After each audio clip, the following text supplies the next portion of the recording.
Talked about a lot of stuff last week. Anybody? Who wasn't here last week? Anybody?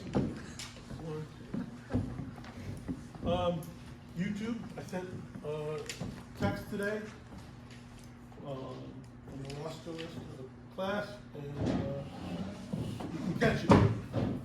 You want to sit there. It's a little boring watching these videos, but there's a lot of information. Last week we talked about boat preparation, right? We talked about cleaning. And why do you want to have a clean boat? Fast. It's faster. It's faster. A clean and orderly boat, if everything's working, will be faster than a dirty boat. If you can take 10 pounds of dirt out of the boat, that's, 10 pounds you don't have to drag around the race course. Also, the main reason is, if you're expecting people to sail with you, whether it's a Flying Scot or it's a big boat, if it's dirty and filthy, no one's going to want to sail with you. If stuff's broken, nobody's going to want to sail with you. You sail by yourself. So you want to attract people and make sure people come to your, when you invite them sailing, make sure your boat's nice and clean. Inside and out. Nobody wants to get on an ugly boat or a dirty boat. And a clean boat is not an ugly boat. There's no such thing as an ugly, well, maybe. But there's no such thing as a clean, ugly boat.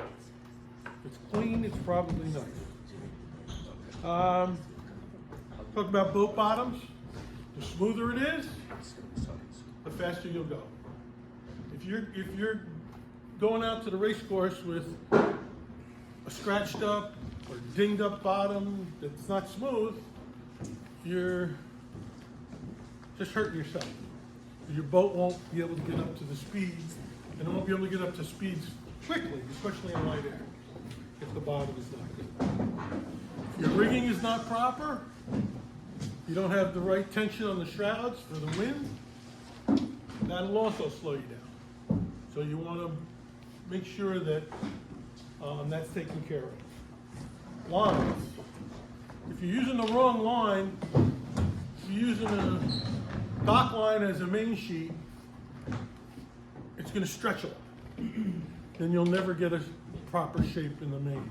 And vice versa, if you use a main sheet as a dock line, you're probably hurting your boat because it doesn't have enough elasticity. Right? And lines in good condition work well, lines in poor condition don't. And the last thing you want to do is go to tack your boat and a line breaks, or it's frayed and it gets caught and you can't complete the tack, or you can't pull the sail in time. Those things all slow you down, put you in the back of the pack. Same thing with sails. If your sails are ripped or in poor condition or just overused and tired, you're not going to get a good shape. You're not going to go as fast as you can, as you would with new sails or newer sails. Electronics should work because we use them for depth, speed. That's the most important thing when you're racing. I mean, a lot of electronics give you a lot of information. All kinds of wind angles and all the stuff. What's most important is knowing if you're going as fast as you should be going, right? So you want to go as fast as you should be going. If you see, hey, I'm not going fast enough, I should be going 6 knots in this wind conditions at this point of sail. If you're only going 5, something's not right, right? Maybe one of your leads in your jib isn't proper, or your sails aren't set properly, or you're not trimmed properly, or people in the wrong position. You have 8 people on the bow. Things like that will slow you down. We talked about weather forecasts, where to get them. They're everywhere. They're on your phone, they're on the TV, they're on the radio. Did anybody go to that local knowledge seminar? Just a couple of people? There's a lot of good information there. And one of the things that I took out took from it was Scott Reichel says he starts looking on Monday at the weather. He follows the weather patterns throughout the week, so this way on Saturday when he goes to sail, he has an idea of what's going on. It's not a surprise to him, right? And he can prepare better. You know, it's a good idea. It's a little extreme. People like to look at forecasts. Forecasts are 50-50 at best, right? Today, the other day, it said it was going to rain all day today. It didn't rain until 4 o'clock. If you go by forecast, you got to keep looking, keep updating. Clothing, if you're prepared to sail and you have the right clothing, you're golden. If you don't, you're cold, you're miserable, you're wet, and it's not fun. And your crew is the same way. So if they don't have the right clothing, they're going to be miserable and they're not going to come back. They're not going to enjoy themselves, they're not going to have fun. You guys have taken one of the first steps for racing is getting into a class like this. It's going to give you some basic principles to deal with. If you learn them, you'll be better. But there's other stuff out there. There's a world of education online. At Cedar Point, we promote Dave Dellenbaugh, his series. He's got a new one. He has a new one coming up all the time. Every spring, he'll come out with 3 or 4 new things. So even if you looked at them last year, or what he was doing last year, some of the stuff this year may be a little bit different. So beware of those. They're worthwhile. And when we sign up at Cedar Point, he gives us a discount because we have so many people sign up. For this next one coming up, are they going to send an email, or how do you sign up through the club? They sent an email today. It was not, I don't know if I got it. For the new one that's coming up, his 50 best, Okay, yeah. right? I think Yeah, it was- they're I good. don't think the Those- club sent it out yet. I think I saw it this afternoon, late this afternoon. I'm going to sign up for that one myself. They're worthwhile. That's worthwhile. They're very good. So you guys are taking the first step, which is good, but you got to continue. And you know what? The more you know about sailboat racing, when you're racing, you end up having more fun because you're more competitive. People are competitive at different levels. You have to find the level that you're comfortable with. I know people that will throw every dollar in the world at a boat to make it go faster, but they don't educate themselves, so it doesn't really help. So education is one of the best ways to do that. So let's get into today. Today we're going to talk about starting. It's the first part of a race. We talked about last week, you know, when you get to your boat, you look around, be observant. When you come into the club, you know, look out on the water, see what's going on. Check the tide tables, so you know if it's high tide, low tide. It'll help you get out to the course, but also you want to know what the current is running. Is it an ebb? Is it a flood? Is it at max? What time is max ebb or max flood? What time is low tide or high tide? Max is usually the middle 2 hours in the tide cycle. So if your tide cycle is 6 hours, it starts to build. At low tide, it'll start to come in. And it'll slowly start to come in, but your max current, moving current, volume of water, is going to be in the middle of the cycle. And then it tapers off at the end. So if you know high tide is at 1 o'clock, and ours starts at 1 o'clock, how much current are you going to have at the start? Pretty much nothing. There still may be something, because it's not always, you know, if there's a lot of rainfall, it may change, you know, a little bit. So the first thing we're going to do is we're going to come out, we're going to check tide. Right? When I say tide, I mean tide and current. And that's important on the starting line. Why is that important on the starting line? It's gonna move you closer to that you Correct, right. If the tide's running, the tide runs here, what, east and west, right? If we're perpendicular, if the tide's running this way, and the starting line is this way, all right? We're starting in this direction. Wind is out of the east. If it's max flood, which is coming from east to west, what's it going to tell me about the starting line? It's going to tell me that I'm going to be pushed back. It's going to be holding me back, and it's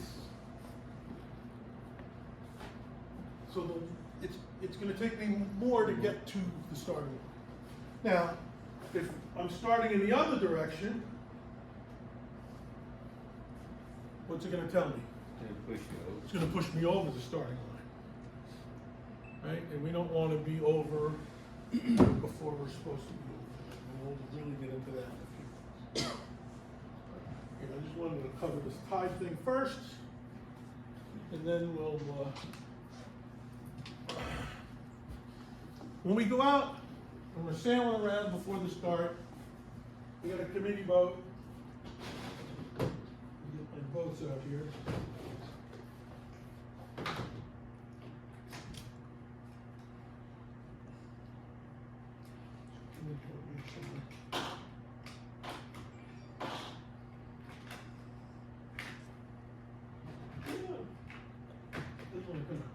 Got a committee boat.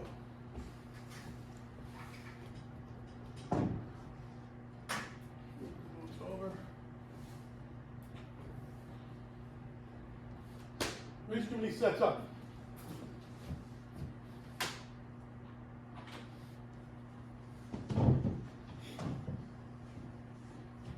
We got the other end of the line. Okay, what's the start between? The leading edge of the pin or mark, starting mark, and a flag on the committee boat. You know, the flag can be in the front of the committee boat, it can be in the back of the committee boat. On our committee boats, it's around the middle. Middle towards the front. That's where the line is. So now we're sailing back and forth, like we're supposed to. The boat's going in all directions. What are we going to do? What are we going to look for? Check the current, slack. We don't have to worry about it. Favorite? Yeah, which side is? We gotta look at wind. Okay? Wind. This here.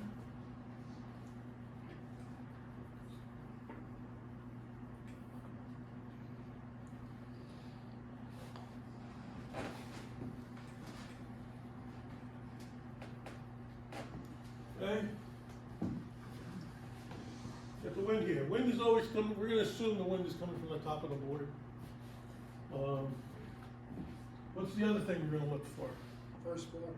The first mark. first mark. Well, we're going to look to find out what the course is. Is the course up on the committee book? It tells us we're going to go to a windward mark. Tells us we're going to go to a leeward mark. And we're going to go twice around. All right? So now I know what the course is. I'm still sailing back and forth. What should I be doing in that time to try to figure out what the favored end of the line is or what's happening on the race course? I got to keep my eyes open. I got to look. Is there more wind on the left side of the course, or is there more wind on the right side of the course? Or is it even? Or is there wind on both sides and none in the middle? Is there no wind around the leeward mark, but the windward mark there's a lot of wind? Those are all things that happen daily here on Long Island Sound. So we check the tide. We're good with that. We're going to check the conditions on the water. Is it choppy? Is the tide is coming this way? What's happening? We're going to get we're going to get a direction to the first mark. We want to know that. It's one of the first things we want to know. So what's the direction to the first mark? So this first mark is 180 degrees. What's the direction to the leeward mark? What should it be? Come on, someone's got to know this. 360. 0, right? Is it? Maybe, maybe not. You gotta find out. You gotta, take a reading, some kind of reading. Either by pointing your boat and looking at the compass, or use a handheld compass. Handheld compasses are good for that. So now we have two pieces of information now. We have the tide and the wind. We know what the wind speed is, and we know what the projected wind speed is for the day. It's 7 knots, increasing to 10 for a couple hours, and then going back down to 7. It's a good day. Good wind day for Long Island Sound. 7 to 10. So we're gonna hoist the sails appropriate for those, right? And that's one of the things we figured out on the dock, but you have to wait till you come out before you really know. Because I've been in this basin here, so it's blowing 20, and you go out there and it's blowing 2. Or vice versa. It's blowing 2 here, and it's 20 out there. Not always so drastic, but it does change. So now I figured out the wind and the current. And I know the course, right? We have the wind, the current, the course. What else do I need to know? Is the wind oscillating or is it steady? Correct. That is a perfect question. That's a perfect answer. What's the wind doing? Is it staying at 180 or is that the average? My mark's at 180, and you have to do wind readings. You slow your boat down, you go head to wind, and how do you know you're head to wind? Well, there's 2 indicators on your board, 2 or more indicators on your boat. But every boat's got a boom. If you're head to wind, your boom's in the middle of the boat. If you're not moving. If you're moving, it can change. Because then you have other factors. So the boat has to be stopped, you point head to wind, take a reading. Okay, at 10:15, the wind was 168. At 10:20, it was 170. Not a big difference, but a small difference. At 10:25, it was 180. 10:30, it was 170. What am I getting at here? Shifted. I starts at 11. I want to know what it's going to be at 11. Can I make an assumption here? Good. 168. I can make an assumption that it's probably going to go back to 180. I can make that assumption. Is that correct? No, it may go to 160, but the more you take, the more wind readings you take. So maybe at 11 it was, it was 180 again, and then at 11:30 it was 185. Then at 12 o'clock, it was 178. So what's going on here by what you see. An oscillating wind. You have an oscillating wind, it's going back and forth. And what's that gonna do to the starting line? Push it out of square. It's gonna put it out a square, and it's gonna favor one side or the other. What you need to do, if my starts at 12:30, what do I think might happen? Are you gonna be right or wrong? You have to guess. It's a guess, believe me. Well, it's out, it's a guess. And this is assuming, you know, the wind here we're talking about is out of the south, it's at 180. It's usually pretty steady, it's not that, doesn't fluctuate that much. And usually when it moves out of the south, it'll move persistently, and then it'll come back, and then it'll move persistently more, or it'll just stay rock solid. Out of the north, a whole nother ballgame. You can get 15 or 20 degree wind shifts out of the north. So can I ask, let's assume you calculate that it's gonna come at 170 Right, at the start. right.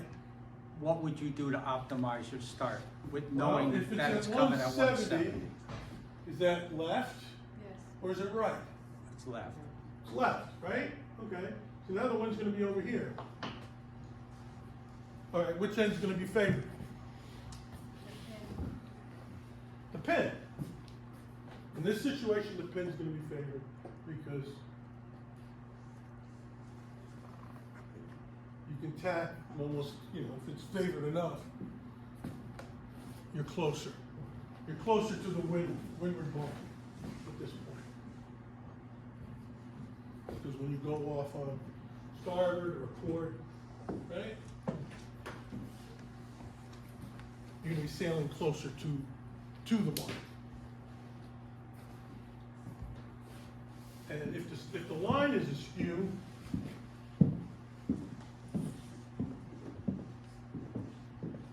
say our committee set it up for this, the windward mark's over here, now the wind is like that. Which end is closer to the mark? The pin. And if it was the other way, it would be the boat, right? So how do we figure out, when we're sailing back and forth here, how do we figure out which one's closer? It's a simple exercise. You're sailing on the line, right? You go up to the middle of the line, you stop your boat, head to wind. If it's pointing this way, it's pointing closer to the pin's closer. If it's going this way, it's pointing to the race committee boat, then the race committee boat is closer. I look at the flag on the race committee boat or the pin and see which direction. I mean, you can do that, but Safer than. flags on the race committee boat can be affected by the movement of the race committee boat as well. This is the best way to do it. And do you do it just once? Well, if you're gonna do it just once, do it a minute before your sequence starts. Do it as close to the sequence as possible. But if you know that it's changing every 5 minutes, then you're like, oh, maybe it won't be there. I mean, I've started at the boat, and the rest of the fleet started here at the pin, because there was a shift, and either I was in the right place at the right time, or I guessed right. I take off, and everybody's way behind. I cross the whole fleet. Can happen either way. You know, it depends upon which one's favored. If you're the only one down there, because the other side was favored 5 minutes ago, right? So sometimes being in the wrong place is the right place. So it says. All right, very good. So now we know how to figure out. We're gonna make a big long one.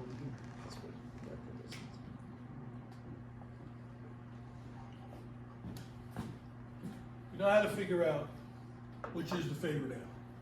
You can do it by compass course to the windward mark, or the wind compass course to the windward mark, are they the same? Those two numbers the same, or are they different? The wind is coming this way, but you put the wind right there, but the mark is a little bit to the right. Happens. Race committees try to get it square and right, but a 5-degree wind shift does not stop a race committee from doing anything. If they stop for every 5-degree wind shift, you'll never race. Not on Long Island Sound, you won't race. So they're gonna try to put it in the middle. So you have to figure out, when you first start, is it in the middle? Is it to the right? Is it to the left? What do we have to do? All right, we found out the current, we know the wind strength. We've looked around, we know there's a little bit more pressure to the right. So what we have to do now is make a plan. Before the start, we have to make a plan. How are we going to start? Am I the fastest boat, or am I the slowest boat in the fleet? Right? We have how many, we have 5 starts. Some people, 5 boats are going to be the fastest boat in their fleet, and 5 boats are going to be the slowest if you have 5 starts. There's a bunch of boats in the middle. Does that make a difference? Yes.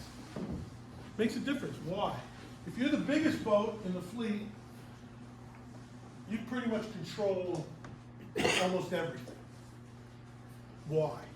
Because you're faster, your sails are bigger, you can block more air. If you take somebody's wind, you're going to take it. People can't take your wind because your sails are a lot bigger. But if you're all the same, you're all the same boat. It's one design. Doesn't matter. You're all the same. Do you know your competition?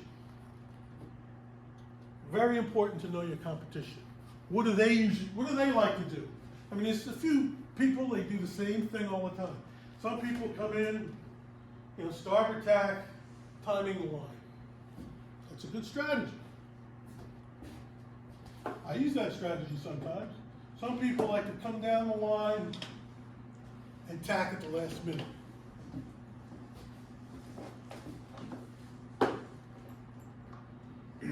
If you have 3 boats on the line, what do the rules say about the starting line? Who's got right of way? You're all going the same. The port starboard is always in effect, but windward leeward's an important rule at the starting line. This guy's got to be careful of this guy, who's got to be careful of this guy. Because if this guy comes up, what does this guy have to do? He's got to go up. What does this guy have to do? He's got to go up. Let's do this. What's happening here? I'm going to squeeze in. No, you're not. Right? Even if there's room, even if it looks like there's room, what's going to happen here? This guy's going to come, he can go head to wind. He can go head to wind before the start. He can't get in. He's going to hit somebody. He's barging. What does he have to do? Well, if he's over here, he's got to bail out and come around. He's got to go to the other side of the committee boat and then bail out and come around. All really slow maneuvers. It's not fast. Don't be barging. Don't be that guy that comes like this with a minute to go in the start. Because that is just a recipe for disaster. Unless the current is going this way. If it's a big, strong current pushing everybody that way, there may be something open. But don't count on it. Highly unlikely. Is the windward leeward in effect before the race starts? It's in effect all throughout the race. Once the sequence starts. From the first, But the first practice course, so. There's no proper course at the beginning of the race. There's no proper course to get across the line. So there's no such thing as proper course. But once you get Anytime You you're can on go water, head to win. windward before you lures start. in Now, once effect. you start, Okay. once you started, rules change a little bit. But you can bring people above close arm. You can bring them head to win. Can't make them You can. back. Okay, at the start. You can bring them head to win. You can just sit there and stop. But what happens when you go head to win? Huh? Slow. It's very slow. Right? So if this guy's going head to win, he's slowing down. And he may do all these fancy maneuvers to mess around with this guy. What's this guy doing? Wait. He's at full speed. Not slowing down. It's not always to your advantage to go head to win at the starting line. It is an advantage in certain circumstances. If this is the guy that you gotta beat,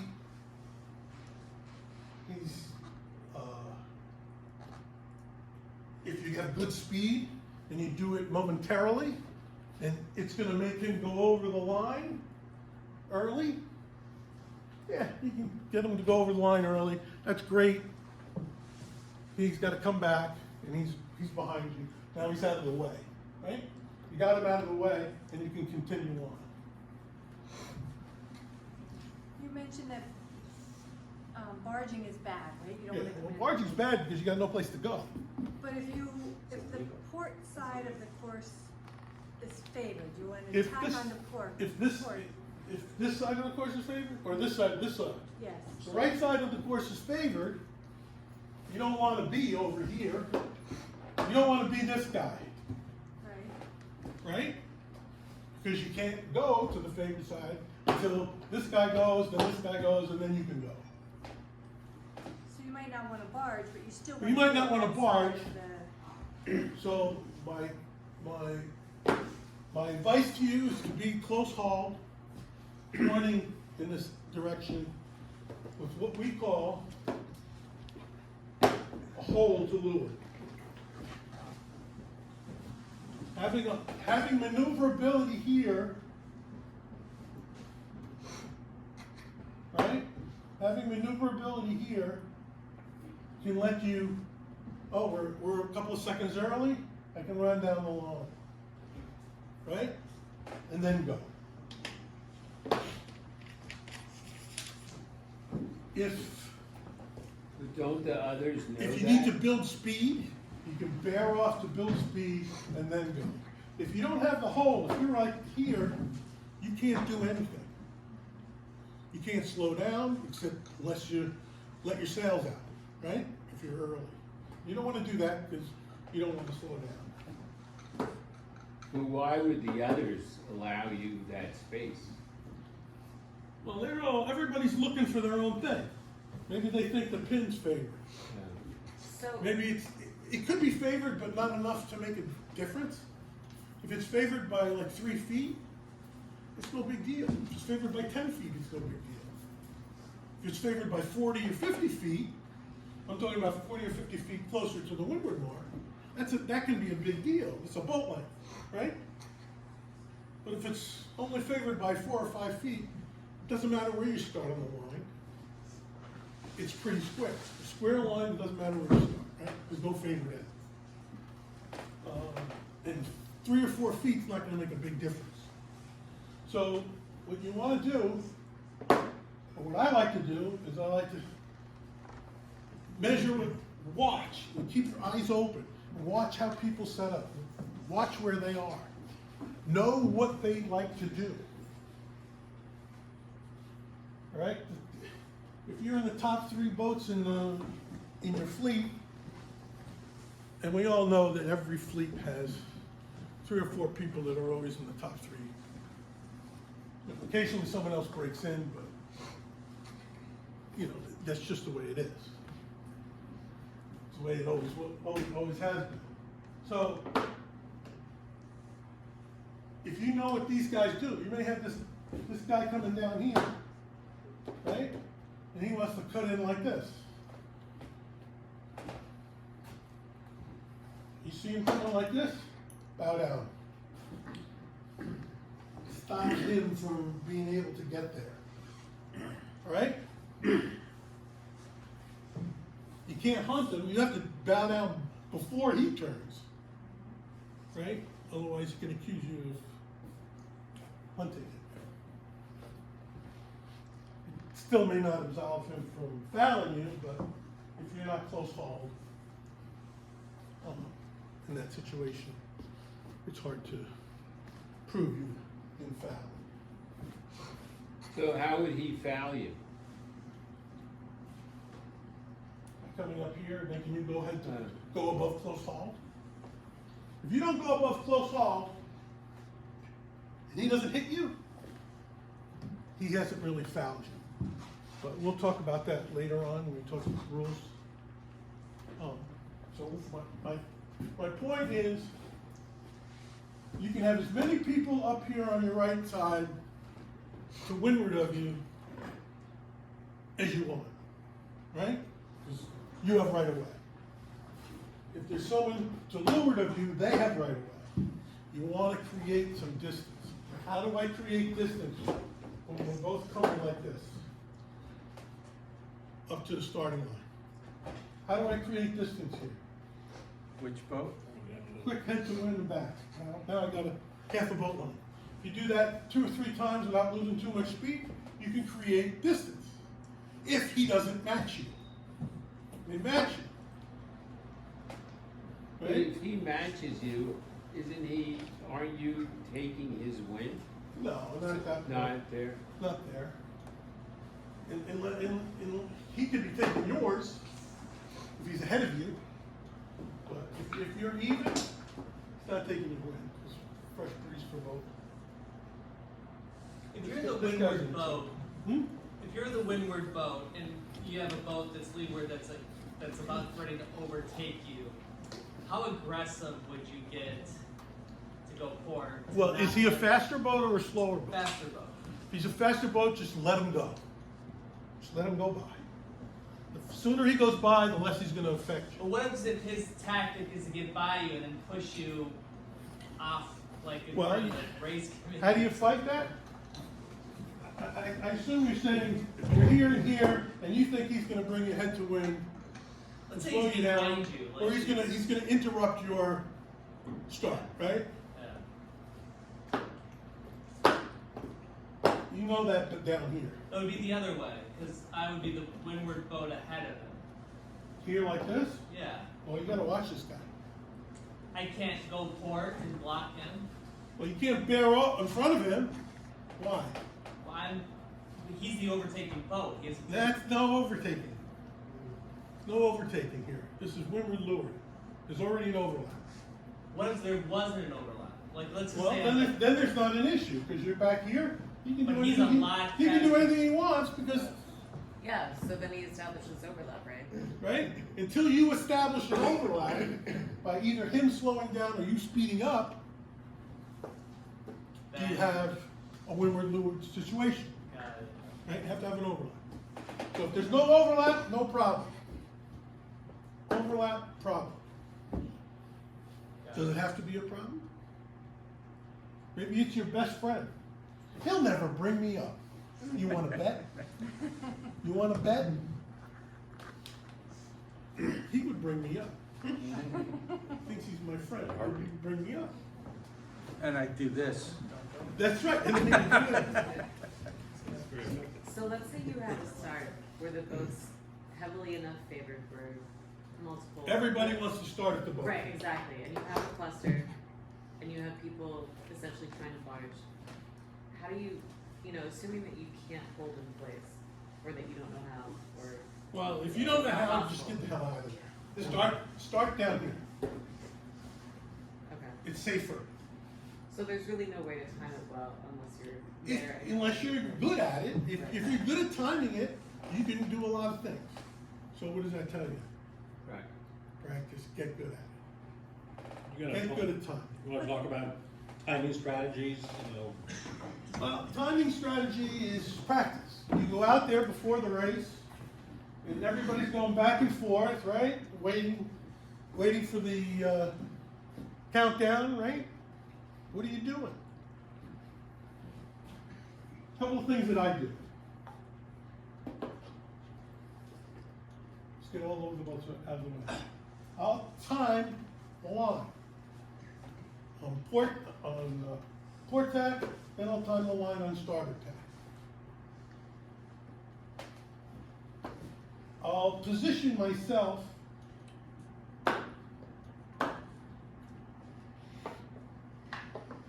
ten boat lengths away from the line.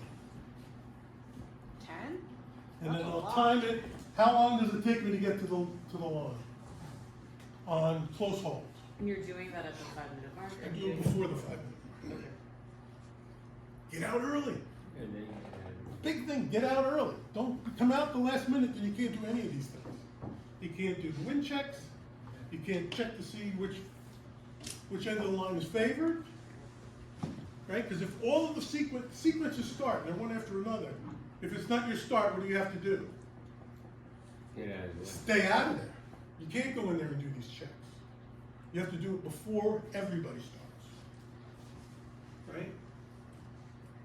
Does that make sense? I do that, and a lot of times I'll say, okay, there's a house here with 2 windows. I'll say, okay, that's my line to the boat, to close haul. And I'll remember that. So when I go to line up at my final approach, I'm in the right place. Right? If the wind suddenly picks up or dies, all those numbers are moot. And, you know, you have to guess on that.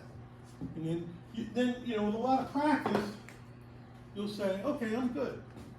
Now, do you have to be here exactly at the right time?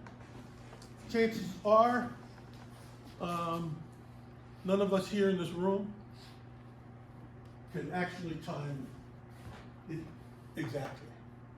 Sometimes we have to slow down a little bit, sometimes we gotta speed up a little bit. But what do you, let me get ahead of myself here. She brought up a point that I'd like to ask a question on, which Go is, ahead. you have those 3 boats, they're all really close together. Yeah. You said, we don't go in there. But the only way to get better at it is to put yourself into that situation. Yes, and So here we sometimes, have 3 boats, they're all lined up. Is there, there's 3 things that are gonna happen. When you have a cluster of boats. You're gonna get away with it. Number 1, that's great, and a good start. You're gonna be over early. Not so good.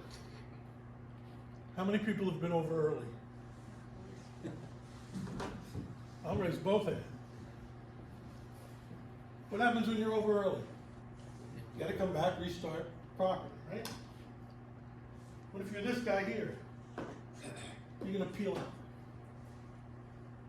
And then start, everybody else is up here. And you're starting down, you're starting back here. but this, my point being. Those are the only 3 things that can happen. There's no risk of being hit, right? I mean, there's no risk. Well, But barging, a lot of people- are you barging? Are you barging?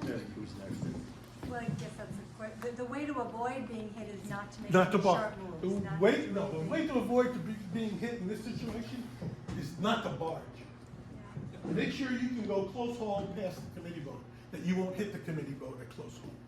If you're going close haul and you're gonna hit the committee boat, you're barging. Make sure you don't barge. And I know a lot of people, they go back and forth. And I knew one guy, he used to start way out here, and he used to try to time it perfectly. His timing was good, but there were other boats in the way, always. He never got a good start. And he was always screaming, people were always screaming at him.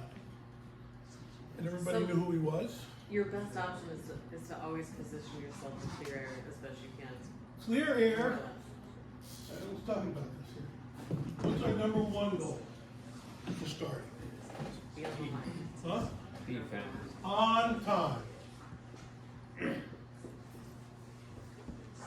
What does on time mean? Not early, not late, on time. If I'm early, what happens? I gotta slow down, I gotta do things that I don't wanna do. Either run down the line or I gotta slow down. Or if there's no room to do those two things, I'm gonna be over early. Right, that's if I'm early. If I'm late, I'm giving everybody a head start. If you give everybody a 30-second head start, have you looked at the scores? Places are won over seconds, right? I beat you by 5 seconds correct in time. Or I beat you by a half a boat length, if you're one designer. If you give people a boat length start or a minute start ahead of you, you're at a disadvantage. So you don't want to be late. You don't want to be early, you don't want to be late, you want to be on time. If you're on time, chances are you'll have a good start no matter where you start on the line. Unless it's really skewed one way or the other. And most of the time it's not. Sometimes it's favored, boat length's favored maybe. So you want to start at the pin or the boat. But most of the time not. All right, so number one is on time. What's number two? This is maybe a question back before. Okay, I'm got just it. curious, when you go into a start, will you communicate a plan B to the crew if something that you think can happen isn't achievable? So that people can react quickly and adjust? Yes, you have to communicate your start ahead of time to the crew. And your crew should also be helping you. Whether you're on a flying scout with 1 or 2 other people, or you're on a big boat with 8 people, there should be people. You can't do it all by yourself because you can't, your head doesn't spin that fast to see everything. So someone should be looking back, keeping the other boats around during the start, right? If the skipper's here, he can't see a guy over here. So maybe someone could look under the main, or someone's looking back, saying, "Oh, the yellow boat's approaching fast. We got to do something." Right? So other people have to help. This is not a one-man job. Unless you're in a laser or an arrow or another one-person boat, you need help. If you're not getting any help, you're doing it all on your own, you're at a disadvantage.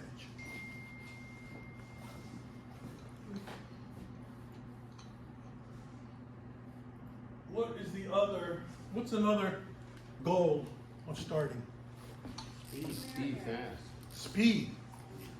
Number 2. These are in order for reasons. Full speed.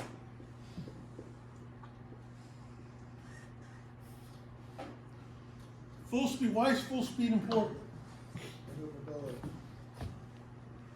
Because you're going fast. You want to go fast the whole race. You want to be full speed. And it's important because you're not giving it away. I mean, a guy can be perfectly on time here, but he just went head to wind to try to block someone, and now he's going like 2 knots. Here's everybody else flying right past him. It's not a winning formula. Number 3. Favorite part. Favorite end? Favorite end.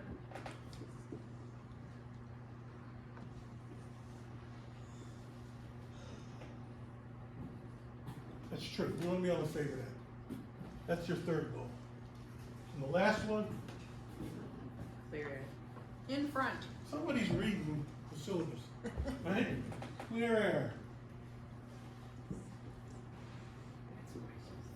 Why do we put them in that order? Why do you think we put them in that order?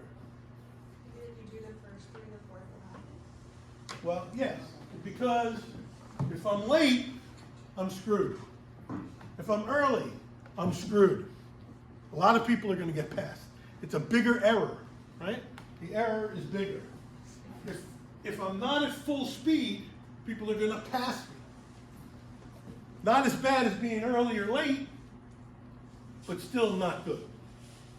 If I'm not at the favored end, You know, how much is it favored? Is it favored half a boat length? I can make up half a boat length. Is it 4 boat lengths that's more serious? But usually it's not. Our PROs here at Cedar Point are pretty good about keeping the line square. In clear air, I can tack away. I can get out of a bad situation easier than I can if I'm late or early. It's more costly for errors to be here. It's more costly than here, here, and then here. So that's why I put them in that order. If you do all 4 of those things, you're on time, you're full speed, favored end, clear air, you've probably had a great start. Now, did you have the best start? Well, I know you didn't have the worst start if you have those 4 things.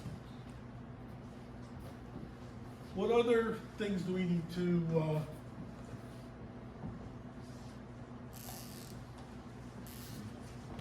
we need to talk about a starting sequence.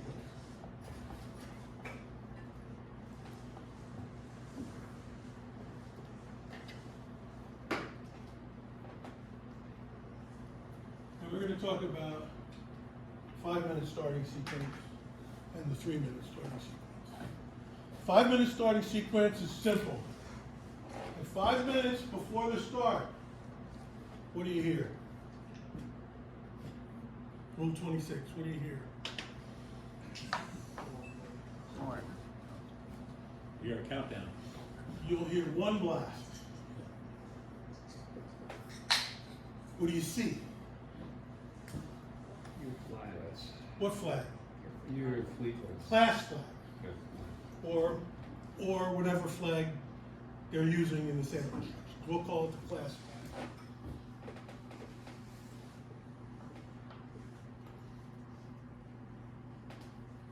In 4 minutes, what do you hear? 3 beeps. 1 blast. At 5 minutes, it's not one blast. It's There's 3, and then it's 1 blast. No, I'm talking about the ones that count, not the 5 blasts before to put your attention that That's that right. the flag. This is the blast. So it's 5 blasts, and there's a pause, and then there's the 1. Well, yeah, that's using the ollie box the way we have it set up. That's what the 5. That's just an attention getter. 30 seconds before. Got it. Okay. Talking about the ones that count. That the timing actually counts. Is flash flag goes up. Then what goes up here? What happens here? front flag. At 4, you get the P flag.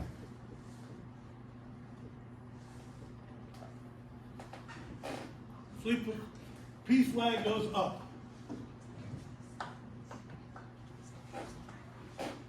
Is the P flag a color or P? What is It's a the? P. It's a P. It's a white with a blue triangle, right? Or blue square. Or is it blue with a white square? I don't know. Look at it. Who's got a rule? What's a P flag? It's white with a blue square.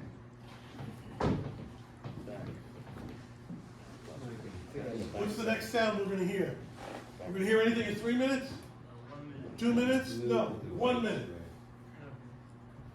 We're gonna hear, what are you gonna hear in 1 minute? A blast. It's a blast of a horn, a gun, some sound. What happens here?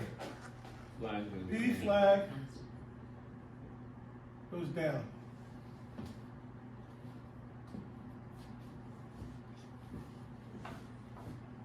At the start, what are we gonna hear? You're gonna hear 1 sound, and then what happens? Flash flag comes down.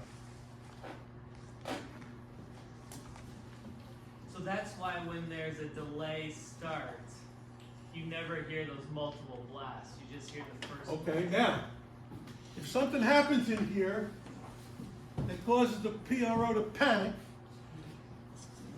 what's he gonna do? What's the PRO's best friend? Yellow flag. No, The red and white postponement flag. postponement flag.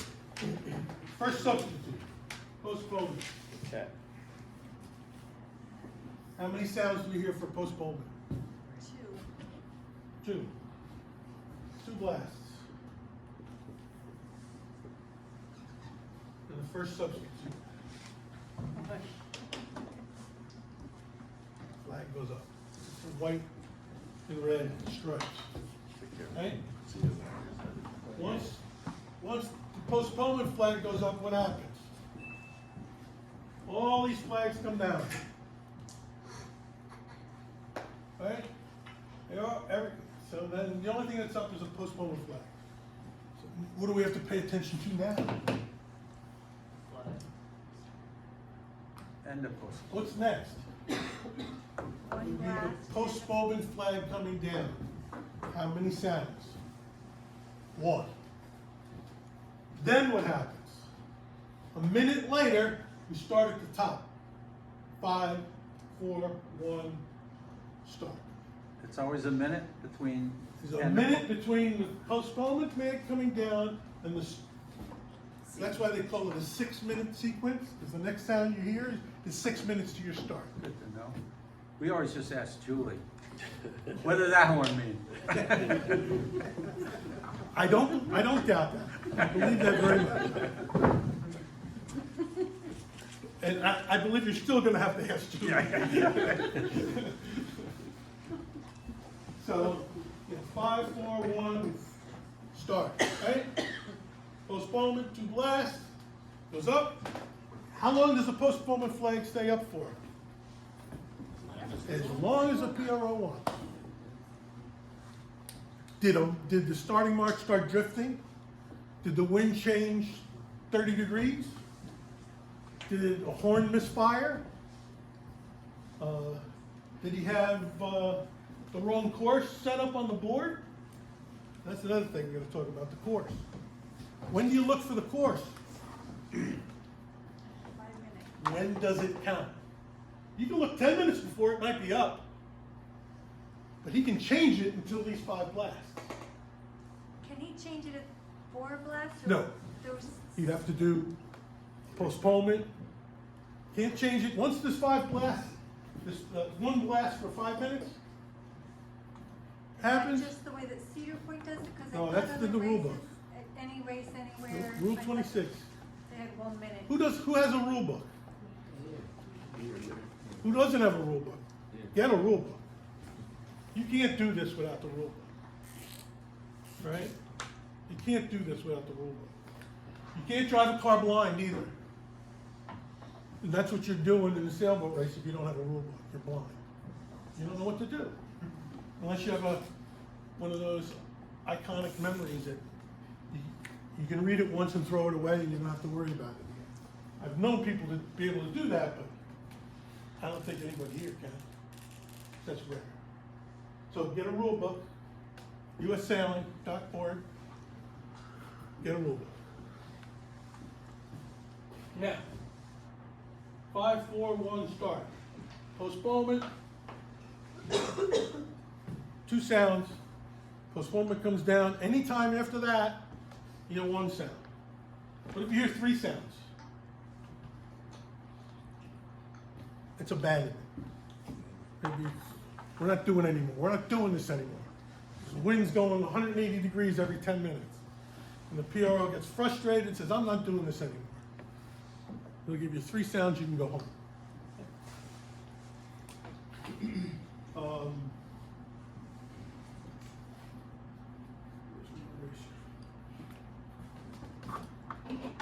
All right, any more questions on the 5-minute starting sequence? Yeah, one question. Is there any set time between when different classes go off, the race committee puts them out? Say that again? Is there any set time between when classes? No. So it's. Some places you'll go will have a rolling start, which means this 1 blast, they'll put up the next class flag. So it's all on what flag goes up. If no flag goes up, then nobody's starting, and they're going to start it over at a later time. Could be a minute, could be 5 minutes, could be 3 minutes, could be a half hour.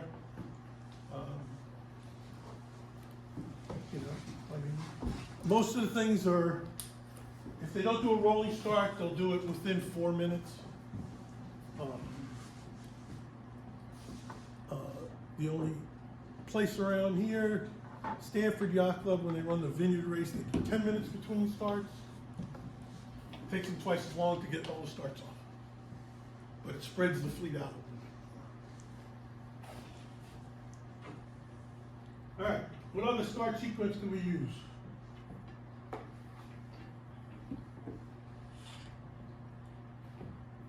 What other start sequences are there? 3 minute start sequence. Okay, 3 minutes. What happens at 3 minutes? Is there any flags? There's no flags. There's no visuals in a 3 minute start sequence. There may be a class flag that goes up, but it's not timed in the 3 minutes. It will go up before the 3 minutes, and it'll come down at the start, and then we'll put the next class to go off. So if you have arrows and lasers, you'll have the arrow flag up for the arrow start, the laser flag up for the laser start, the flying Scot flag up for the flying Scot start. So 3 minutes, what do you hear?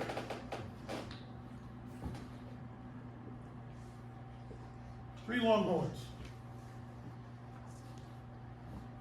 The next signal is what? 2 minutes. Too long.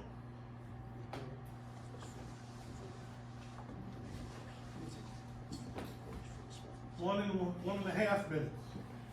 One long, one short. 1 minute, one long. In the last 5 seconds, counted down. 5, 4, 3, 2, 1, each with one blast. And then start. It's pretty simple, you just have to listen. You don't even need a watch. Yeah, you do. No, you don't. It You don't works- need it one. works better It on, ca- it- a it watch may works work better for you. 5, watch works for 5. Yeah. For 3, you definitely need it for the last 30 seconds. Yeah, I sailed dinghies for years and years and years. And when I first started, I had the watch. It's distracting. It's distracting. 'Cause you only got 3 minutes. Right, but when To you do all got the things you 20, gotta when do. you got 20 seconds and you got 4 boats in there, and you're right at the line, you wanna know if you're 10 or if you're 20 or if you're 30. You do, sorry. I can count. Well, you know, some people can count to 30 better than others and be accurate. No, I'm serious. Some people can do it, some people can't. I can do it. I can count it down in my head and be accurate. And start on the button. 5. I can do, you know, you got the 5, 4, 3, 2, 1. Am I a second behind or ahead sometimes? Yeah, but maybe. they're only blowing the horn at 1. You wanna know where you want somebody to tell you you're at 30. Everybody has a If it different works style. for you, if it works for you, that's fine. That's great. You don't need it. You can do it without it, right?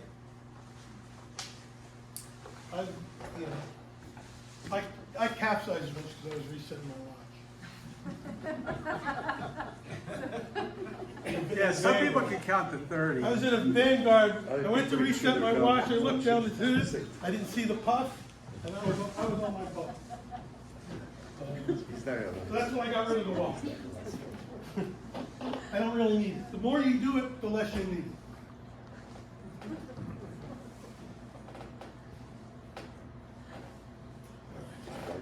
Well, falling in the water ruined the watch, right? No, it's ruined my start. All right. What else do we need to know about starting?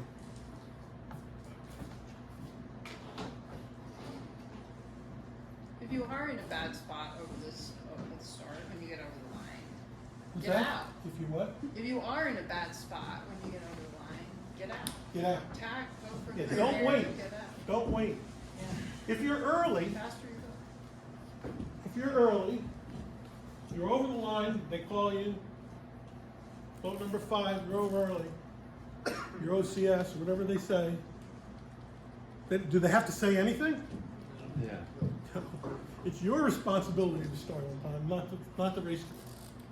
Race committees are supposed to, just has to do what they're supposed to do with the flags and the sounds.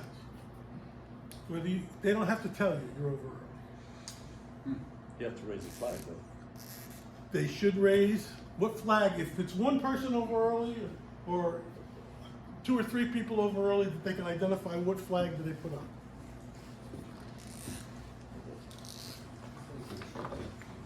If everybody's over early, it's called general recall. Mr. Man with the flag book, what is the pennant for individual recall? Yeah, the blue, the white with the blue cross. A white flag with a blue cross like this, Well, something like that, yeah. like this, Yeah, like that. like that. Yeah, that's right. It's white with horizontal and vertical line. What's the general recall? X flag.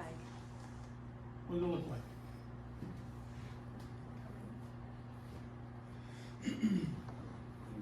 It's a blue pennant with the yellow triangle. That's right. It's a blue pennant with a yellow triangle. I don't have the yellow, but it's a pennant. This is a flag. That's a pennant.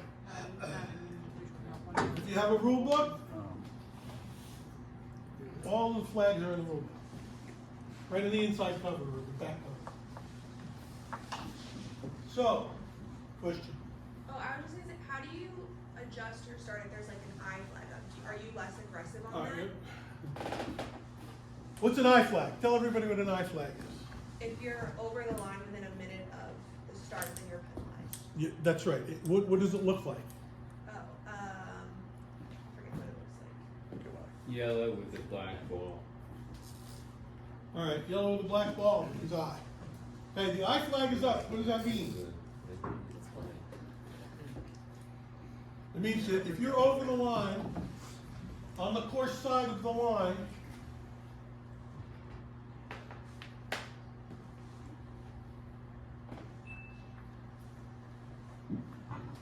within a minute of the start, so once it's a 5-minute sequence, it's once the P flag comes down. The last minute. If you're over, in the last minute, you have to sail off around and then back and start. That And means, it, sometimes you'll get penalized. All right? that means it could be over 2 minutes before? 2 minutes before you can be over as long as you're back at 1 minute. You can be up here Yeah. at 1 minute and then come back this way. What you can't do is come this way and start. I would assume that's for safety. You can't have people Well, no, crashing. but into what they will use the I flag when what happens? And there's general recalls start to happen. When everybody's over. Maybe the current's pushing everybody over. Like we do the One Design Regatta. What fleet in the One Design Regatta is always have an I flag up after the first start? And guaranteed. J105. Lasers. They're very aggressive. And they're always, almost always. Now, if nobody starts a regatta usually with an I flag. It's usually after 1 or 2 general recalls. Steve, can the lasers And hold on to I'm telling you, it works. Can the lasers hold on to the committee vote? They're not supposed to, right? Hold on to the committee vote? No, Yeah. they're not allowed to touch the committee vote. Okay. Do they? Yeah. Yeah. They're not allowed to. You know, if you touch the committee boat on a big boat, you've hit the committee boat. Yeah, no, but, you know, it's. Okay. What happens when you hit the committee boat? What do you gotta do? Say sorry. You gotta do your spinning around. It's like hitting anything. And then you have to start properly. If you do it during a start, you haven't started properly. You have to go back and start again.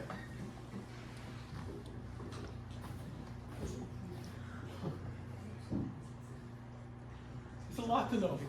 So if you push someone over the line 1 minute before, they gotta, If the I flag is up. oh, only if the. Only if the I flag is up. Now, there's other flags that are worse. Black flag. Black flag. You go over early, You don't raise the you're door. disqualified within a minute of the start. Then there's a Z flag, where you take a penalty. You take a penalty, and you take a scoring penalty in a Z flag. Could be 20%.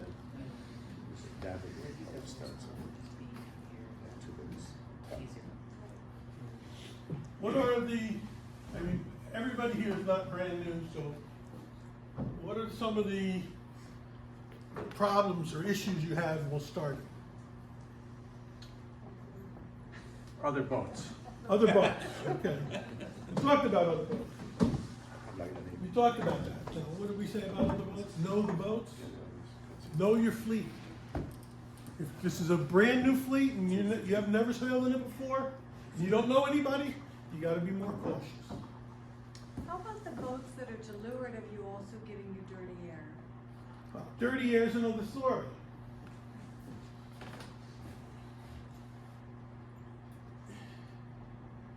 A boat to lure of you is not going to give you dirty air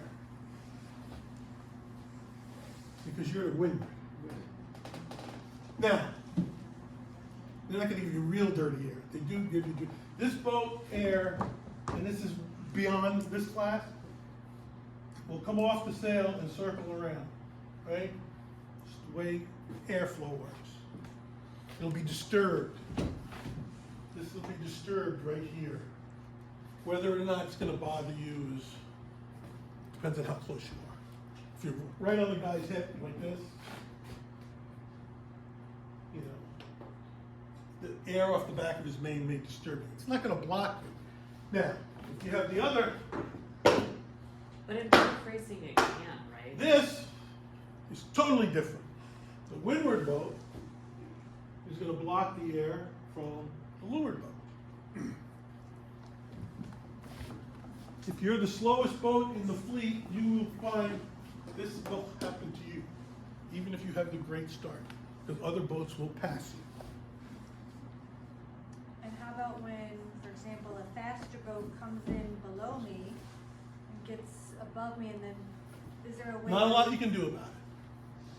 There's nothing you can do. You can tack away. Can I fall down? What if I can't outpoint him and he's down below me and I keep coming into him, and there's nothing? You gotta wait. If he's a faster boat, he's gonna get by sooner or later. No, the other way. He goes below. And then you tack. You have to wait till it's clear for you to tack. He goes below me and still passes. If he's below you, he's not blocking your air. But he's outpointing me. What do I do? Well, then you have to tack away. I have to tack away. But more times than not, depends on how much faster he is. I mean, even two boats the same speed, and one's outpointing the other. What's going to happen here between these two boats? This guy's going to be forced to tack away. Now, do you want to go right or do you want to go left? We made a plan, right? Before the start, we made a plan. And our plan was to go right. And we're in this situation here after the start. When this guy's pointing higher, I want to go right, I'm going to go. And say thank you. And hopefully this guy doesn't know that the right side's favored, and I'm assuming you're right. By the time you get back, you'll be ahead. You ever start on port? Have I ever started on port? Would you ever start on port? Yes. Is there any circumstance? Takes a lot of guts to do this.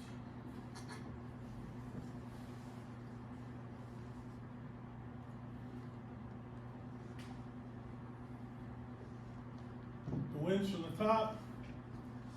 I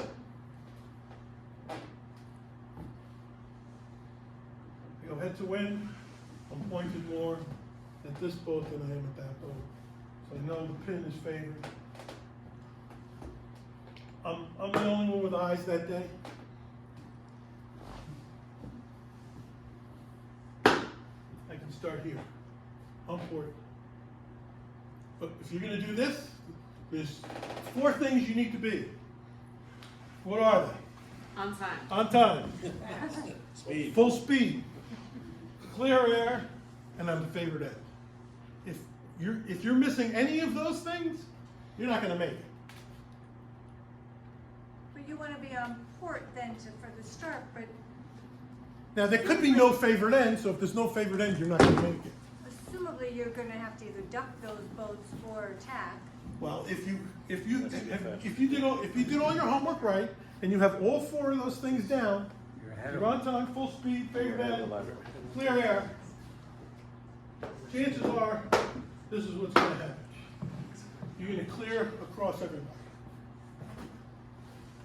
But you have to keep your full speed. The wind can't shift. It can shift to the left, it can't shift to the right. So there has to be a huge pin favor. Yeah. No one else knows it. You did your homework. You were out early. Everybody else was late. It's a Wednesday night. You came out early and you figured out every 15 minutes it clocks 8 degrees. And you figured out that it was going to be at its farthest left at the start. So I'm going to go for the pin. Nobody else knows it. Because they're all late, they didn't do their homework or whatever. You're just smarter than all of them. Have I been the smartest one out there ever? Yeah, every once in a while. Not always. But every once in a while, I'm the smartest one there. And I can pull that off. Maybe once out of every 3 years of doing 40 races a year, you can pull that off. What is the problem with this setup in general? Well, from a race committee perspective, everybody should be starting here. You'll have all this cluster around here, and they'll probably be somebody over early. And when someone is over early at the pin, what happens to this mark? From the race committee's perspective. Can't see it. They can't see it. If they can't see it, they don't know who's over. It's a general recall. Now, I was in a situation where 16 boats were over early out of a 20-boat fleet. How'd they figure out which 16 that they were? They could only see 4 boats that were, well, they could identify the 4 boats that weren't over early, so now they know everybody else was over early. I've seen them do an individual recall for the 16 boats. It doesn't make anybody happy, but are they right? The rules say if you can identify the boat that's over early, you can call the boat over early. But that's by direct deduction, you can't like. Right. Now, if this guy's over early and it's a big boat, you can't see anybody. They're gonna see him, they're gonna call him. Are they gonna call the rest of them? Depends upon what happened leading up to it. If he was an inch ahead of everybody, they'll do a general recall, because they'll figure if he's over early, everybody else is over early, they'll do a general recall. And they can't see, right? But if they know that, I mean, when you're on race committee, you can tell when someone's gonna be early. He's gonna be early. You write his sail number down before. He may not, he may bear away at the last second, or duck back with 3 seconds to go, he's over, with 10 seconds to go, and then he can duck back or slow down, or he can't go backwards, but he can go back, go down and then come back. He can clear himself, then you cross it out. But you said if you're over a That's minute, If that flags. Only with the I flag. I have never seen an I flag on a Wednesday night in all the years I've been sailing. or a weekend for that matter, in the cruising class. I remember it's more common in the smaller boats because it's hard to identify when there's more little boats. We don't get that many general recalls. If we get one a year, that's a lot. I can't remember the last general recall we had on Wednesday. We only have 10 to 12 boats in a division, maybe 14. So it's easy to keep track of.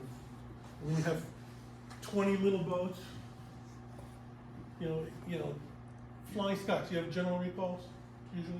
No. You don't have enough boats to have general recall. It's easy for the race committee to spot when there's 10 boats. It's when there's 50 boats that you get the general recalls, or 20 boats. So the line's skewed. If I'm over here on port tack, you better be by yourself. You better be by yourself. Don't try it if you're not by yourself. I've seen people do this. Screaming down the line and then tack over. Doesn't always work well because the act of tacking slows you down enough that it negates any head start you had. Right? Any gain you had by starting. You're not at full speed because you're tacking. Right? So basically, if you're tacking, you're not on time. No, you Generally can be on speaking. time tacking, but Really? you're probably not at full speed. Okay. So you can have number one, but not number one. That's right. Easy. Easy. You can have number one, you can be on time and be head to wind and going nowhere. You're on time, you're right there. You just can't get over the line. Right? Can't get over that line. Because you're not moving. So on time is probably the easiest thing to be out of all of them. Because it's tiny. Be on time. And the more you practice, you can go out by yourself and practice being on time. Pick a buoy. Government mark. Set yourself up down here. And say, okay, how long is it going to take me to get there? Boom. You know, you're 10 boat lengths away. You can estimate it. Say, am I right? I say, I think it's going to take me 30 seconds to get there. Time it. Am I right or am I wrong? If you do that enough, you'll be right more than wrong. So,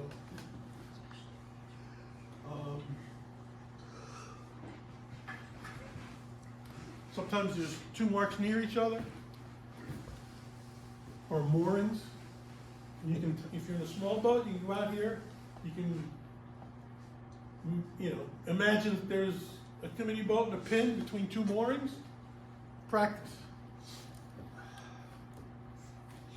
Right? That's what the juniors do when they're practicing. They'll pick two things, and they'll say, okay, let's time it. Any questions? So if you don't know the fleet that well, Yeah. and you're new to racing, Yeah. what's the most conservative but very fast start that you could set up to get you in the least trouble? That's a good question. That's a real good question. I would find people that you know that are good, people that have good reputations. You know, look who won last year. Why did they win? And watch what they do. Now, if you're watching what they do, you can't do what they do because they're in the way. Can you be behind them? Follow them around. Will you stay behind them? Probably not. But observe. Say, how did Steve start today? Steve came from port and he tacked over here with a minute to go, sped up, was on time. Now, should you tack within the last minute in a big boat? No. No. I don't care what boat you have. If you tack within the last minute, you're not gonna be up to full speed. Sometimes it's 2 minutes, depending upon your boat. It could be 2 minutes. If you're in a dinghy, So you're saying it's about you- 10 seconds. You and Trevor and Havoc, you guys don't tack within the last minute No. of your, We don't, I don't. I try not to. Sometimes I have to, because I put myself in a bad situation. so But that's, that negates my good start. so you've gotta be at least 6 boat lengths below the line at that minute mark. Well, or more. Yeah, interesting. You have to plan your approach. That's why they said make a plan. I want to approach this line in the middle, because both sides aren't favored, and the RC boat's going to be crowded. So I don't need to be at the RC boat because it's not favored. I can start anywhere on the line. It's a square line. If you want to go right, don't start at the pin. If you want to go left, don't start at the boat, because you'll be blocked.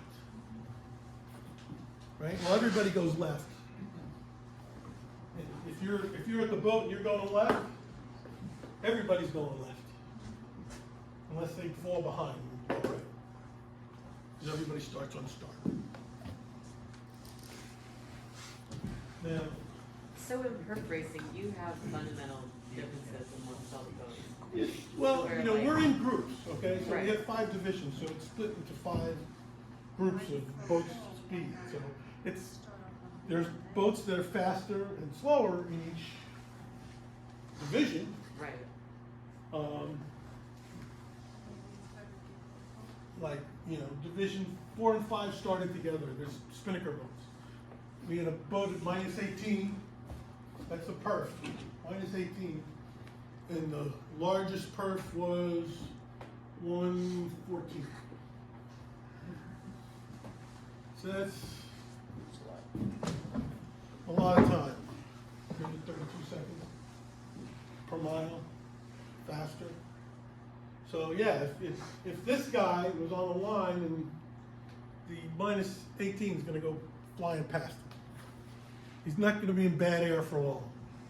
A lot of boats start at the line and they kind of do a bead back and forth, right? And then they wait for the gun to go off, Right, and then is that bad? Yes. Because because you're behind. You're not on time. If you wait for the gun to go off before you No, I don't are think going that's, full speed, that's close not haul. what that's But not I what am she's going. saying. If you time it, you had said 1 minute, don't tack before a Yeah, minute. but that doesn't mean But don't- if you're coming in on a beam, You're coming in on and a then beam.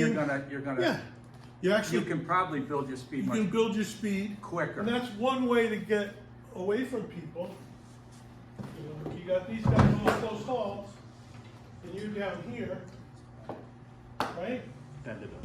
You can bear off and then go. As long as you're on time with the line, you're actually going probably faster than There you go.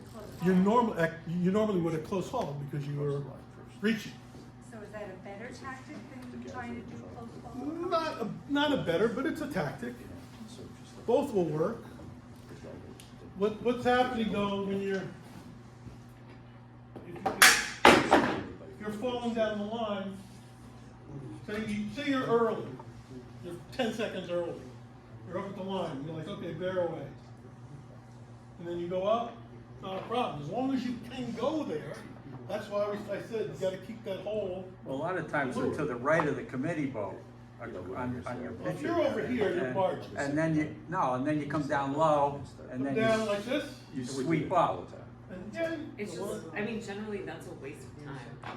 Well, it can be, but not necessarily. Unless you're the slowest boat, you can probably pull it off. And actually, this is what when we do stuff like this and then we come up, now we're in control. Right, we can head up and make this guy go over early or slow Yeah, down. look for your hole and. You're stealing his hole. But if he sees you, if I see you doing this to me, I'm doing this. I'm gonna pick up some speed. So you can't come and hook me and control me.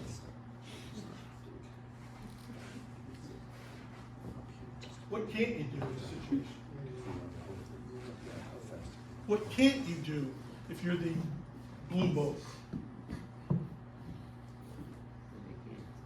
You can't slam the tiller over and say, oh! Can't do that. You gotta give people time and opportunity to keep clear of you. Even though this boat's supposed to be clear of you, right? If you're both traveling at the same speed, and there's a half a boat length between you, he's clear of you. Unless you make a sudden change. You can make a slow change. Tell him to come up, come up, come up, you know, make a slow change. Because you're giving him opportunity to keep clear. He may not be able to. Because there's another boat in the way. And that's another story. Then you protest him, he protests him, he gets thrown out. He's exonerated and you've won your protest.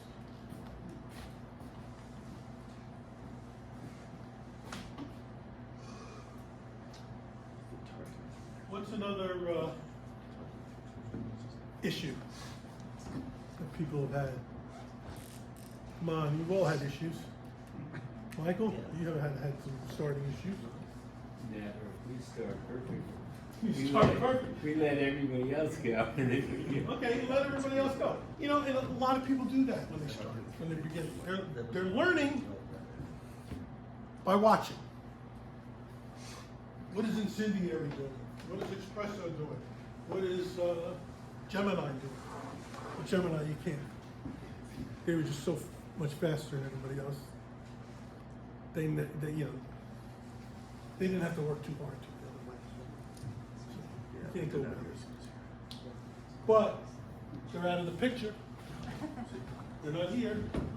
Not that they can't come here for Wednesday night, but they're both not here. We got a few minutes left. Let's talk about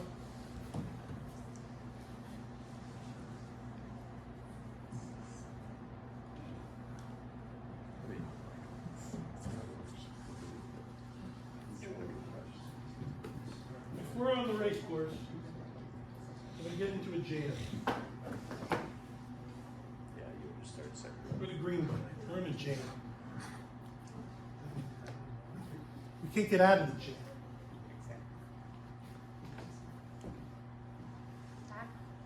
Can't get out of the jam. Or the yellow boat, we're stuck between two people. I mean, you can't back when you're way out of it, right? You can't back out. You can let your sails off and let people go. But is that going to get you out of the jam? You're in the jam, you're in the yellow boat. This guy's yelling at you to come up. This guy won't let you come up. You have to communicate. The yellow boat's got to say to the blue boat, I can't do anything. Right. And he will say, fine. And he will reach back and he will pull his protest flag. And then you reach back and pull your protest flag. What are you protesting? Green boat. You're protesting the green boat. What's he protesting? He's protesting you. Does he have to protest the green boat? No. If he protests you and you don't protest the green boat, you're going to get disqualified if you're wrong. Huh. If he protests you and you protest the green boat, Pink. the green boat gets thrown out and you get exonerated. So the green boat's at fault just for blocking? The green boat has to keep clear. Okay. I couldn't come up. Maybe I wasn't close hold. Maybe I wanted to slow down because I was early. I couldn't do what I wanted to do. How far That did was you have entitled. to take him up? Huh? How far did you take him up? Maybe you wanted to take him up and he wouldn't go. You kinda wasting your time though, right? You both go slow now. Bingo. What'd he say? Now you're both going slow and everybody else is going to pass you. Because you can exercise your right here to bring him up, should you. But are you assuming that committee votes where it is? I'm assuming the committee votes where it is. Well, then isn't that, if you're in that position and then he says come up, you've got an obstruction. So in that case. No! No! A committee boat is not an obstruction. So, Yeah, but you still can't hit it. You can't hit it, right, he can't hit you. but if he doesn't bring you up before, No. if you're alongside the You're committee not boat, thinking, then he you're not says, thinking come it through. up. You're not thinking it through. If you're in the wrong place by being too close and you have no hold to leeward, you're the windward boat, you have to keep clear. Now, if there's things that stop you from keeping clear, like a rock or a pier, that's an obstruction. The committee boat is surrounded on all sides by water, therefore is not an obstruction. You cannot hit the committee boat. I'll get to you 1 second. You can't hit the committee boat, right? You're stuck. Well, that seems illogical. No, it's not lies. It happens all the time. Oh, it seems illogical. You get stuck in a spot that you can't get out of. Right, Right? This guy's not going to hit you because that would right. disqualify him. He pulls his protest flag. What do you do to get out of that situation? Well, there's nothing you can do to get out of the physical situation, but you can get out of the protest by clearing the line and doing a turn. 1 or 2 turns, depending upon what rules you're in. He protests you, why? Because he wanted to come up, he wanted you to come up, and you couldn't come up because you would have hit the committee boat.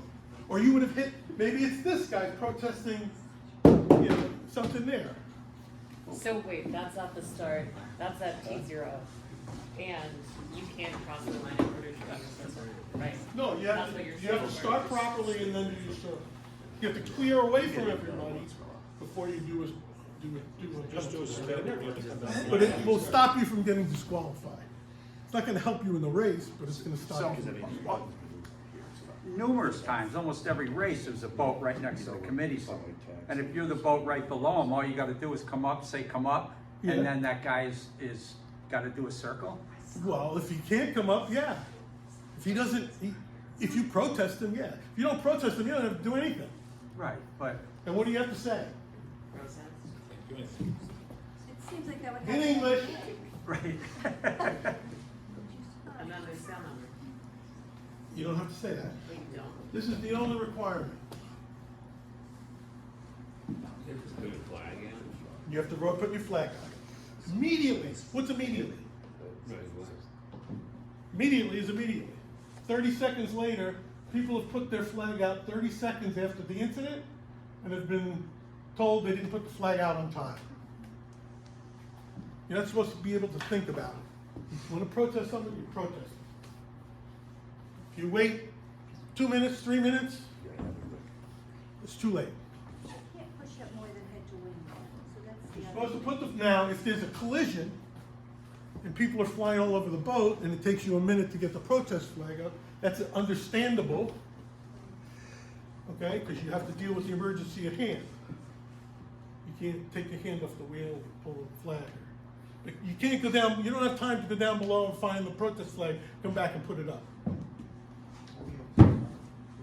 Right? You don't have time to untie it with 3 nice knots, you know? It's gotta be up immediately.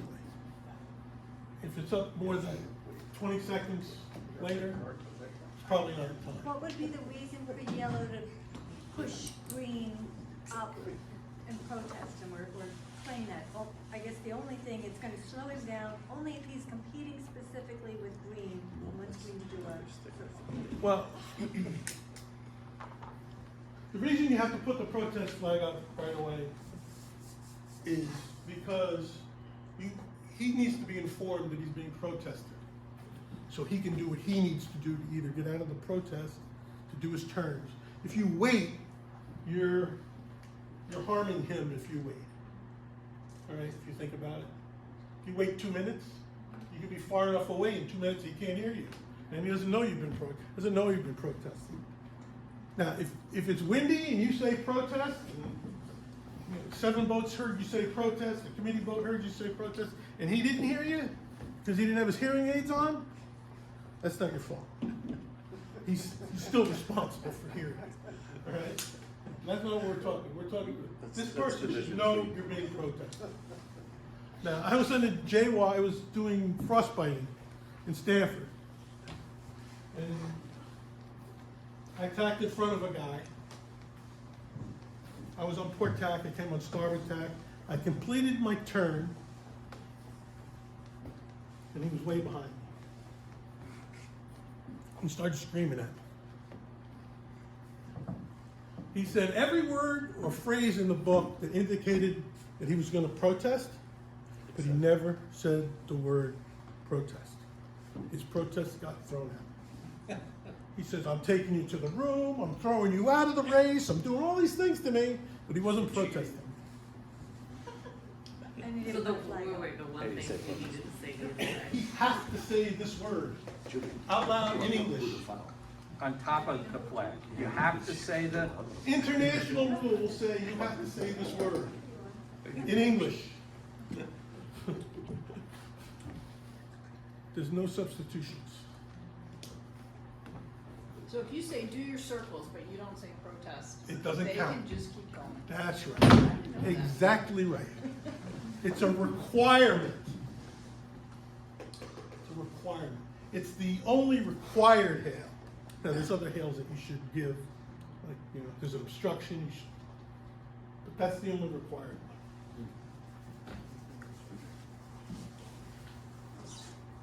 we've done it over the radio. Doesn't count. No? How do you know Well, his you're still radio's on? saying it, but you got a radio now. You gotta say it loud enough for him to hear you. Okay. You can't whisper it. Doesn't know what you're talking about. You're whispering. So if you say protest and you don't put a flag up, what happens? You got to It gets thrown out. Yeah. You have to do both. If you do not complete all the requirements for a protest, and we'll get into this on the last day, or when we do rules. If you don't put out your flag, you don't say protest, protest can be thrown out. Now, I have a very sophisticated protest flag. It's got pulleys and levers and blocks. When I pull my protest flag, it takes me about a second and a half to get my protest flag fully deployed. We got When I was in Stanford, I had this thing on the back of my boat, and I was protested. I protested another boat. They came into the room and said, Steve never put out his protest flag. So the chair of the protest committee said to him, I've seen Steve's protest flag. I assure you it was out in time. Just because he saw it. And saw how it deployed. I've seen Steve's protest flag. I assure you it was out in time. And it was a very respected race official. I did have it out in time. I was just trying to blow smoke into the protest. Oh, you didn't say protest. He didn't say that. The protest committee didn't buy it.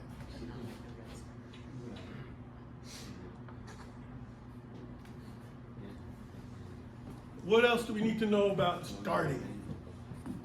If we get a bad start, is the race over? No. I was over early in a sunfish regatta on the Hudson River, and I had to go back. It took me a long time to get back. It was a moderate air, probably 6 knots. 6-7 knots of breeze. I had to go around the end. By the time I came back, the whole fleet went right. All of a sudden, the wind shifted 30 degrees to the right. Right? Tacked over onto port. Went straight to the mark. I won the race by half an hour. By being in the right place at the right time. Not because I did anything right, but it happened. Wasn't over. If I had just said, oh, I'm gonna drop out of the race, could have just went and hung out and not tried. It's never over. You don't know what's gonna happen. Are there different strategies for starting light air versus heavy air that you do that you recommend? Yeah, it's more important to keep your speed up in light air because you can't accelerate fast enough. So in light air, maybe you don't want to attack 2 minutes before, right? Because you can't get up to speed. But you should know what's going to take your boat to get up to speed at various wind speeds. How about when your engine needs to come off? Your engine's got to come off before that P. You see that P? That's when when the P flag goes up, the preparatory flag goes up, that's the official start of the race. So at 5 minutes, you could still be motoring towards the starting area? Yes. You had to. At 4 minutes, your engine has to be off, in neutral, and you can't do it so that you're going 7 knots in 2 knots of breeze. That's what I'm asking.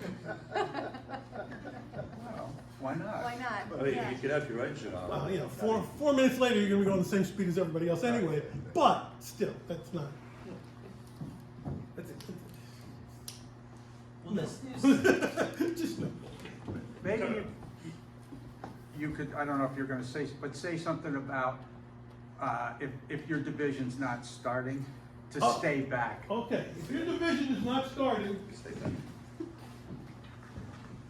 say, you know, Division 3 starting, 2 and 1 are behind, here's the starting line.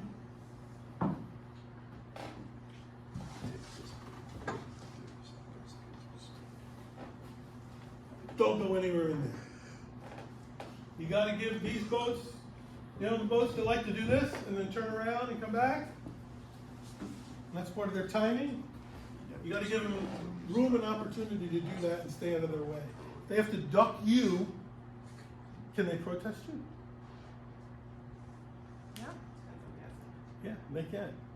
Can you get disqualified? You can be disqualified in the next race. If you get protested like that, and you lose the protest, whatever the next race is, you'll be disqualified.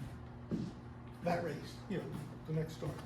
Well, there are a couple boats from another club that kind of just drift through while everybody else is trying to. It happens, and then the race committee yells at them on the radio or on the PA. Please keep clear of the starting area. You can protest them. It's a hard protest to win.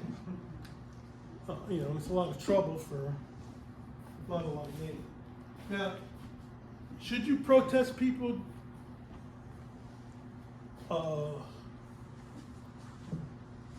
If it doesn't really affect your score? Maybe. Our whole system is the honor system. We're self-policing. If we don't protest people when they commit fouls, then we're not self-policing. There's no policing.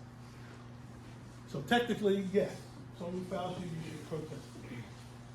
If someone comes to you and says, I'm protesting you because you did this, this, and this, this, and you're like, oh yeah, I'm sorry about that. What should you do? Punch him. Take yourself down. He's protested you. He's filed a protest. You're going to schedule a hearing. Well, you could just say, you're right, And I'm out. Withdraw. Yeah. Withdraw after finishing. You can withdraw in the middle of a race, or you can do your turns. The biggest thing to do is, even if you don't think you're right, or if you think you're right, and someone's protesting you, and you can't afford a big score, because it's going to take you out of the top 5, do a turn. Doing a protest, doing a penalty turn is not an admission of guilt. It's just an aspect of self-policing. It's the aspect of self-policing, and it's insurance by you to not. I'd rather lose 2 boats than 22 boats. Right? I'd rather count a 4 instead of a 2 than a 22.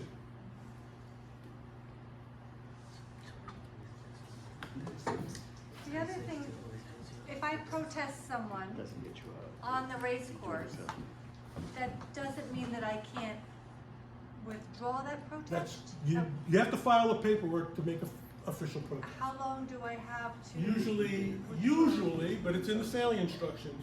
They'll say protests must be filed 1 hour or 45 minutes or an hour and a half after the race committee docks or something like that. There'll be something in the sailing instructions that gives you a protest time limit. And they should write it on the official board, protest time limit is 15:45, because they came in at 14:45. I know there's only a couple minutes left, but is there anything we need to know about that new fancy starting pin that you got? Oh, the mark bot. Yeah. No, what do you need? Don't hit it. As a matter of fact, I used the mark bot in a regatta last year. Myself and Chet Proctor got trained on the mark bot when we were on race committee, and we used it as a starting pin. are we gonna use it for the? I believe so.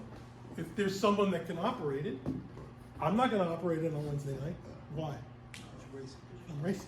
I'm not on racing day. As long as someone on Wednesday nights gets trained to operate it, it is a valuable tool, because you can move that pin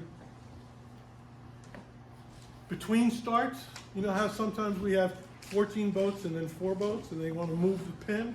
It takes a long time. If the pin drifts or the wind shifts and they want to move it up 20 feet, it takes forever, right? And what are you doing when it's taking forever to reset the course? You're sitting there when you could be sailing. What the mark bot will do, and it's a float, right? With a motor and a GPS. And you control it from the phone. You control it from your iPhone or a pad or a computer or some device. If the wind shifts and I want to move it up 20 feet, I can do that in less than a minute. How long would it take me to send the mark boat, get the mark boat guy over to the mark, if he's not at the windward mark, right? Get him over there to pick it up and drag it and drop it, and then we have to start the sequence. That takes 7 or 8 minutes. I can do it in a minute. And But no risk that it's gonna move a foot it or will two? not. It will move, but it will immediately move back. We had one time a puff came because it was windy and there were waves. It came up on a wave and it moved back about 10 feet. The GPS. And Halsey saw it move, and he put up the postponement for it. I said to him, what'd you do that for? He says, because the mark was moving. It was like, it's going back. Like, unless somebody's right there and you're trying. Went back in 3 seconds. It was back into place. But he panicked. He wasn't experienced that. I mean, you could see it come up and boom, boom, and then went right back. So can it move? Yes. It's pretty stable. I got to tell you, I was very impressed. And they have it set up so that you give it the course coordinates, right? You tell it how far it's supposed to be away. You push a button and it goes there. If the course moves 5 degrees, you plug in the new course, you push a button, and it goes there. You tell it it's the starting mark, and it knows it's supposed to be 90 degrees to the course access. Well, it's the course access. It's simple. Runs off a battery? It runs off, Big battery. big battery. And it's got a GPS and it's got a cell phone. It's got a cell phone connected to Wi-Fi. So 5G or probably 4G. This way you can communicate with it through the server at MarkBot. And there's training for it. If you're interested in learning it, you can go to markbot.com and take the courses. And then tell Race and Regatta that you've taken the courses, and you have to register, and they may have to validate something for you. But I took the courses and I wasn't validated because it was new. We didn't really know all the procedures. So we called the engineer at MarkBot, the emergency line, said, hey, you need to get Steve validated. And they validated me right there on the spot. They don't like to do that. They like you to follow all the procedures properly. It works well. It's easy to spot. You just gotta remember, it's bigger than, it's a big mark, so what side of the mark do we look at? The course side, the leading edge of the mark is where the line is. So if you're doing your line sight and you sign it through the middle, you're pretty safe. Right? But it can move. It'll move immediately back in the same amount of time. I mean, it's going to move a few feet, like 3 or 4 feet. Engine goes on. It's got a little trolling motor. Fishing boats use. It's got a built-in GPS.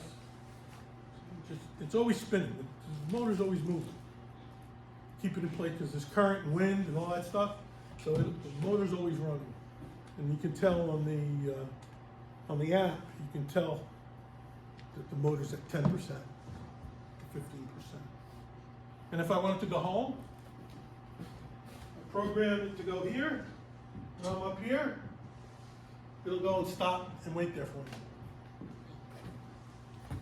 I can actually put in a route that I can follow right into the basin. How fast does it go? 4 knots. Can you put a camera on it? Probably. That would be interesting. Probably. All right, guys. I think we're done. Any other questions about starting? If it's not your start, stay out of the way.